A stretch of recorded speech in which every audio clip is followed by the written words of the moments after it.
یو ضروري او اهمه مسله یو ورور پوښتنه کړې وه چې آیا د بجلی میټر سوکه کول په شریعت مقدسه کې څه حکم لري؟ ځکه زموږ بل یوه میاشت 3000 روپۍ راځي او بله میاشت 8000 روپۍ راځي. سره له دې چې زموږ په کور کې د بجلي چې کوم بلپان او پنکې دي په هغو کې څه زیاتوب نه وي راغلی. د دې مسلې جواب دا دی چې په شریعت مقدسه کې د میټر سوکه کول په هیڅ صورت کې هم جواز نه لري، بلکې د دې لپاره پکار ده چې دی د بجلی بل راواخلي، د بجلی و دفتر ته وروړي او هغو ته دا شکایت وکړي چې زموږ د بجلی میټر دومره اوښتی نه ده څومره چې تاسو موږ ته بل رالیږلی دی. لیکن میټر سوکه کول په شریعت مقدسه کې ناروا دی.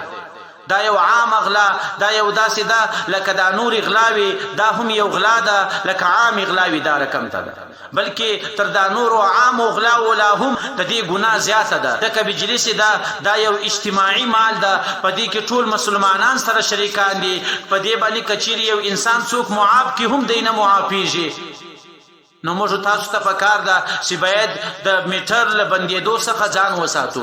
ډېر کسان خو دا رقم ته وي میټر یې هم بند کړی وي، هلته سرویس تارو ته کونډې هم اچولي، لیکن له هغه سره سره دا کار د ځان دپاره روا هم بولي. یو خو له لویې سره دا غلا ده او غلا ته بیا روا ویل دا بیا ډېره خطري خبره ده. نو دا په شریعت مقدسه کې د جواز هیڅ صورت هم نه لري. نو موږ تاسو ته پکار ده چې باید موږ تاسو له دې عامې غلا څخه ځان راوساتو.